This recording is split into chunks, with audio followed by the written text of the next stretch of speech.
তিরমিজি শরীফের 2639 নম্বর হাদিস। হযরত আব্দুল্লাহ ইবনে আমর রাদিয়াল্লাহু তাআলা আনহু বলেন, قال رسول الله صلى الله عليه وسلم يخلص الله من أمتي رجلا يوم القيامة। আল্লাহর নবী বলেন, কিয়ামতের ময়দানে দুনিয়ার সমস্ত উম্মতের মধ্য থেকে আল্লাহ পাক রব্বুল আলামিন আমার একজন উম্মতকে কিয়ামতের ময়দানে সমস্ত উম্মতের থেকে তাকে একলা দাঁড়া করাইবে। হাসরের ময়দানে সমস্ত মানুষ যখন থরথর করে কাঁপবে, ইয়া নাফসি যখন করবে, আল্লাহ একজন ব্যক্তিকে সকলের সামনে দাঁড় করাইবেন। ফায়ানশুরু আলাইহি 99 সিজিল্লান, তার সামনে তার আমল নামার 99টা খাতা প্রকাশ করা হবে।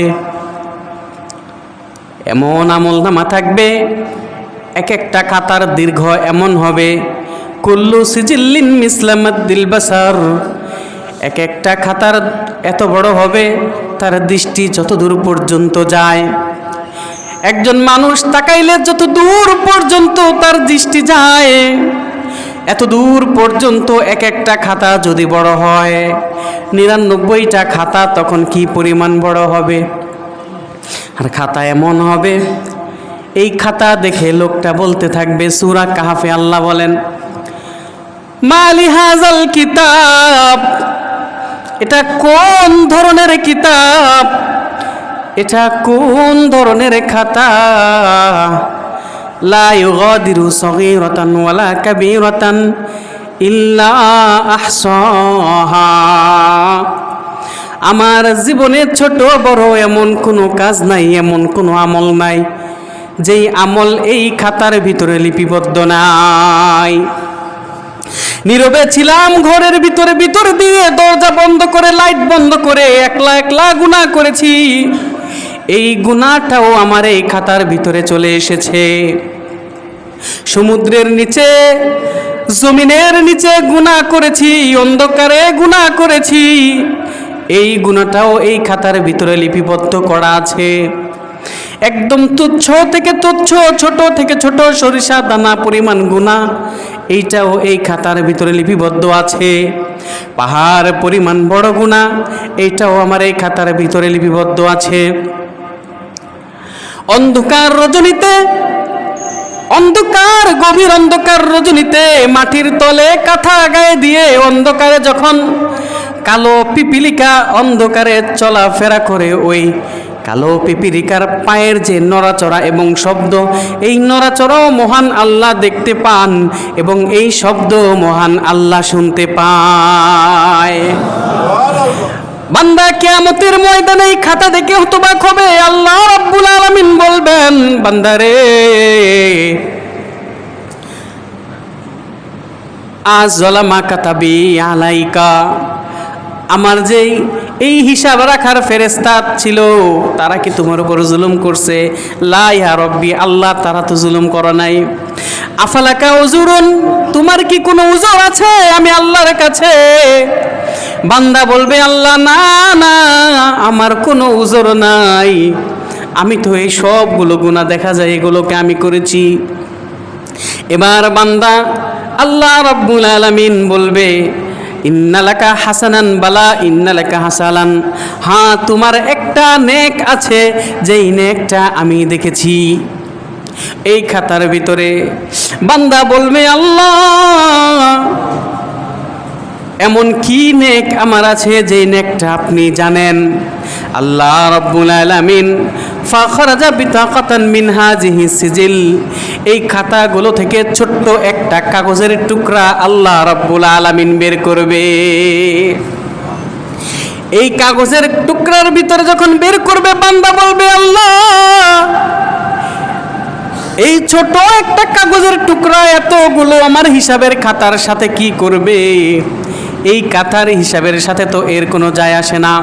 আল্লাহ বলবেন, আজকে তোমার উপর জুলুম করা হবে না, ও হুজুর তুমি আসো, তাকে আনার পরে ওই যে কাগজের টুকরাটা এক পাল্লায় রাখা হবে, বাকি তার 99 খাতা আরেক পাল্লায় রাখা হবে। ওজন করার পরে দেখা যাবে তার 99 খাতার পাল্লার তুলনায় ছোট্ট কাগজের টুকরাওয়ালা পাল্লাটাই ভারী হয়ে যাবে। এইবার বান্দা বলবে, আল্লাহ এর ভিতরে এমন কি লেখা আছে? ফাইজান ফিহা, আমার সাথে বলেন, আশহাদু আল্লাহ ইলাহা ইল্লাল্লাহ ওয়া আন্না মুহাম্মাদান রাসূলুল্লাহ। এই কাগজের ভিতরে লেখা থাকবে আশহাদু আল্লাহ ইলাহা ইল্লাল্লাহ ওয়া মুহাম্মাদুর রাসূলুল্লাহ আবদুহু। এই কিতাব কাগজে শুধু কালিমায়ে তাইয়্যিবা লেখা থাকবে, কালিমায়ে শাহাদাতটুকু শুধু লেখা থাকবে। আর এই কালিমা আল্লাহর নবী বলেন যে আল্লাহর নামের মোকাবেলায় সারা পৃথিবীকে যদি ওজন করা হয়, আল্লাহর নামটাই সবচেয়ে বেশি ভারী হবে। আমরা যখন সকাল সন্ধ্যা 600 বার করে আমলগুলা করব, আমাদের আমল কত ভারী হইতে থাকবে, কত আমল নামায় আমাদের আমল থাকতে থাকবে। আমল হলো সুবহানাল্লাহ বলা, সুবহানাল্লাহ বলা, আলহামদুলিল্লাহ 100 বার করে বলা, লা ইলাহা ইল্লাল্লাহ বলা, কত দামি আমল। মুসলিম শরীফের 223 নম্বর হাদিস, হযরতে আবু মালিক আশআরী রাদিয়াল্লাহু তাআলা আনহু বলেন, ক্বালা রাসূলুল্লাহি সাল্লাল্লাহু আলাইহি ওয়াসাল্লাম, আল্লাহর নবী বলেন, সুবহানাল্লাহি তামলাউল মিজান। আল্লাহর নবী ইরশাদ করেন, কোন বান্দা যখন একবার সুবহানাল্লাহ বলে, এই সুবহানাল্লাহর এত বিপুল পরিমাণ সওয়াব হয়। এই সুবহানাল্লাহ, একবার সুবহানাল্লাহর সওয়াবের কারণে তার পুরোটা মিজান পাল্লা ভরে যায়।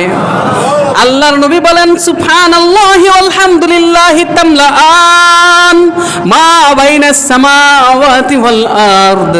কোন ব্যক্তি যখন একবার সুবহানাল্লাহ আলহামদুলিল্লাহ বলেন তো সুবহানাল্লাহ আলহামদুলিল্লাহ, বান্দা যখন একবার সুবহানাল্লাহ আলহামদুলিল্লাহ বলে, আসমান থেকে জমিন পর্যন্ত যত যুগ খালি জায়গা পড়ে রয়েছে, সমস্ত জায়গাগুলো নেকি দ্বারা পরিপূর্ণ হয়ে যায়।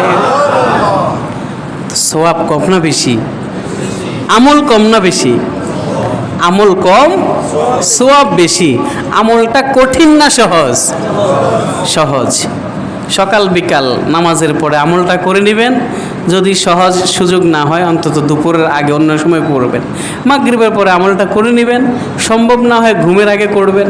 বসে করেন, দাঁড়ায়া করেন, হেঁটে হেঁটে করেন, শুয়ে শুয়ে করেন, ওযু থাকুক তাও করেন, ওযু না থাকুক তাও করেন। সব শুরুতে আমল করা যায়। এত সহজ, এত সহজ। এই জন্য আমরা চেষ্টা করব, বুজুর্গানের দিন আমাদেরকে যে পথগুলো বলে দেন, ওনাদের পথে চলার চেষ্টা করব। এতে করে আমাদের জীবনটা রঙিন হয়ে যাবে, জান্নাতি জীবন হয়ে যাবে, আল্লাহওয়ালা জিন্দিগি হয়ে যাবে, আল্লাহর সাথে মুলাকাতের জিন্দিগি হয়ে যাবে, মোহাব্বত ভালোবাসার জিন্দিগি হয়ে যাবে।